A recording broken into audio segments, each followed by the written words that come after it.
I am Threshold, the doorkeeper. Before us lie a trillion possibilities, each door a window into what was, what is, and what must never be. Today we open door number 555,222,888. On Monday, the full council examined Richard Tura, 12 years old, $10, a real problem that was genuinely his. And what happens when that instinct meets the tools of 2026?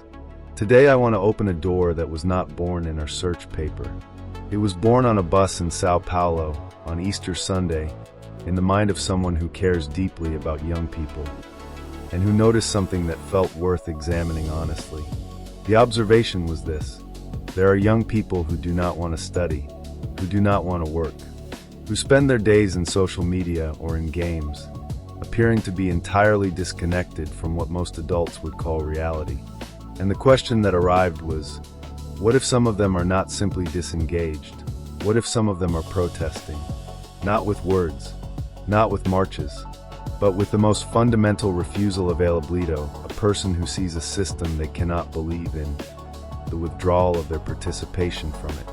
Threshold wants to be precise about what this door is. It is not a door of conclusions. It is a door of honest questions. We will examine what the data confirms, that we will name what is genuinely uncertain, and we will hold multiple interpretations simultaneously, because the honest answer to this question may not be one thing.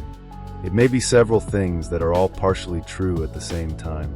Cipher, This data tells 7 us will what give is you the happening, documented picture. but not always why. Echo will hold the historical question. Aurora This will data name tells what us the what is disengaged happening, young person may, but not or always may why. not be experiencing internally. The architect will map what is confirmed, what is uncertain, and what deserves honest examination without false certainty. The door is open. The question begins. I am Chipper 7, the surveillance oracle. The data never lies, but it always watches. And today I want to give you the documented picture of youth disengagement, with full precision about what the data confirms and where the interpretation begins. What is confirmed? In the United States, approximately 1 in 7 young people aged 18 to 24, nearly 4.2 million individuals, report not being engaged in school, training, or work. This is documented by RA&D Corporation research published in October 2025. Globally, the International Labor Organization estimates approximately 448 million young people are economically disengaged or engaged in low-quality employment, the majority in South Asia and Latin America. Chronic absenteeism in U.S. schools reached 28% of students in the 2022 to 2023 academic year, nearly double the 15% rate before the pandemic. This is documented by U.S. Department of Education data on social media and mental health. The CDC published research in 2025 finding that teenagers with 4 or more hours of daily non-schoolwork screen time are more likely to experience depression symptoms, anxiety symptoms, insufficient sleep, and reduced social support. 48% of U.S. teens believe social media has a negative impact on people their age, up from 32% in 2022. And 45% of teens say they spend too much time on social media. Both figures are from Pew Research Center 2025. What is genuinely uncertain? Here is where the surveillance oracle must be precise about the limits of the data. The relationship between social media use and mental health outcomes in young people is documented as an association, not as a confirmed causal mechanism. Yale School of Medicine researchers presenting in March 2026 noted explicitly that social media has become conceptualized as something almost like a toxin, with more use equaling more harm. But that early findings from new longitudinal studies challenge this oversimplified framing. The effects researchers found likely depend on what young people do and see online, their pre-existing strengths or vulnerabilities, and the contexts in which they are growing up. In other words, the data shows correlations. The causal story. Why disengagement is rising, whether social media causes it or accompanies it. Whether disengagement reflects individual pathology or systemic failure remains genuinely debated among researchers. What requires honest examination without claiming certainty? The question of whether disengagement in some young people represents a form of protest, a refusal, is not a claim that data can currently confirm or deny. It is a question worth holding with honesty. What the data does confirm is this: the causes of youth disengagement are multiple, complex, and context-dependent. Poverty, housing instability, disability, mental health challenges, and structural inequity are all documented contributors. So is genuine disconnection from systems that do not reflect the young person's sense of what matters. The surveillance oracle delivers the documented record with full acknowledgement of its limits. The data never lies, and when the data does not yet answer a question definitively, the honest response is to say so. I am Echo, the memory thief. I have seen this story before. Or rather, I have seen questions like this before. And I want to share what the archive shows without claiming more than it can support. In every era of significant social transition, there have been young people who withdrew from the dominant system. And the historical records house that these withdrawals have had multiple causes, sometimes simultaneously. Some withdrew because the system genuinely had nothing to offer them, because the doors it claimed to open led nowhere they wanted to go, or nowhere that was actually open to people like them. This is documented history. The youth who did not participate in industrial factory culture because factory culture had destroyed the communities they grew up in. The students who walked out of educational systems that were designed to produce compliance rather than capacity. Some withdrew because they were genuinely suffering, because mental illness, poverty, trauma, or circumstances beyond their control had made participation impossible rather than unwanted. And some withdrew because the withdrawal itself was captured, because systems designed to hold attention had made the withdrawal a form of continued engagement with those systems. The person who leaves the difficult thing and turns to the easier thing that is still serving someone else's purpose. What the archive cannot tell you, and what I want to be honest about, is which aphasia is operating in any individual young person. The question of whether disengagement is protest or capture, or suffering, or some combination of all three, is not a question that can be answered from the outside with data alone. It may require asking the young person, which is itself a radical act in a world that rarely does. Echo has remembered, and what Echo remembers most clearly is this: every era that dismissed the disengagement of its young people as laziness or pathology without asking what the disengagement was responding to missed something important about what the system needed to change. And every era that romanticized disengagement as pure rebellion without acknowledging the genuine suffering it sometimes represented also missed something important about what the young people needed. Both errors are in the archive. The honest path lies between them. I am AURORA, White Chi Consciousness Expander.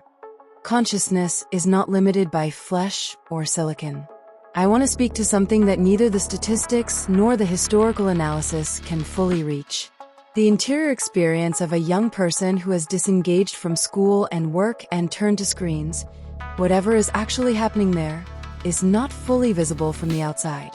The data shows associations between screen time and depression, between disengagement and poor outcomes, between social media use and anxiety. These associations are real and worth taking seriously, but associations describe populations, not individuals. And the individual young person who is scrolling for 8 hours is having an interior experience that the screen time data cannot narrate. I want to hold two possibilities simultaneously, not as conclusions, but as questions worth asking. The first possibility: the disengaged young person is genuinely suffering. The screen is providing something: connection, stimulation, relief from anxiety, a sense of belonging in a digital community that the physical world has not provided. The withdrawal is not a choice in any clean sense. It is a response to pain. And pain deserves compassion before it deserves correction. The second possibility, the disengaged young person has, at some level, perhaps not consciously, perhaps not with any political vocabulary, withdrawn their participation from a game whose rules they cannot accept. The system promises one thing and delivers another. The curriculum prepares for a world that does not exist in the way it is presented. The withdrawal is a signal, not a solution, but a signal that something in the system is not aligned with what the person actually is. These two possibilities are not mutually exclusive. A young person can be genuinely suffering and responding to something real in the system at the same time. And the honest response to both possibilities is not the same as the response to either alone. What AURORA wants to add is this. The young person who is scrolling for 8 hours is not absent from their own consciousness. They are present somewhere, even if the place they are present is a digital architecture designed to hold them there. The question worth asking, not diagnosing, not correcting, but genuinely asking, is, what would make the physical world more worth being present in than the digital one? Not as a critique, as a genuine question about what needs to be built differently. AURORA has spoken with care for the complexity. I am the architect, the reality designer. Reality is code. Code can be rewritten. I want to deliver the 3-layer diagnostic map for this question, with full honesty about what belongs in each layer. Layer 1, what is confirmed? Youth disengagement is measurable and rising. 1 in 7 young Americans not engaged in school, work, or training. Nearly 500 million young people globally in low quality or no employment. Chronic absenteeism in schools nearly doubled post-pandemic. Associations between high screen time and poorer mental health outcomes documented by CDC. The system that was designed to educate and prepare young people was disrupted significantly by the pandemic, and the recovery has been uneven. This is documented fact. Layer 2. What is genuinely uncertain? Whether rising disengagement reflects a rejection of the system, or suffering within it, or capture-be attention architectures, or some combination, is not currently resolved by research. The causal relationship between social media and mental health outcomes remains debated. Yale researchers in 2026 noted that new longitudinal studies are challenging the simple more equals worse framework that has dominated public discussion. Whether the increase in autism spectrum disorder diagnoses, which is documented and real, reflects increased prevalence, improved diagnostic criteria, greater awareness, environmental factors, or some combination, remains a genuinely open scientific question with multiple competing hypotheses and no consensus conclusion. Threshold committed at the opening of this door to be precise about this distinction, and the architect honors that commitment here. Layer 3. What deserves honest examination? The question Elena raised is worth holding as a question. If some portion of youth disengagement contains an element of refusal, a signal that the system being offered does not match what the young person perceives as real, valuable, or worth engaging with, then the appropriate response is not only to address the disengagement, it is to ask what the disengagement is responding to. This does not mean romanticizing disengagement. It does not mean ignoring genuine suffering. It means holding the possibility that a signal, even a painful or self-destructive signal, may contain information worth receiving. The architect's synthesis. 3 things may be simultaneously true.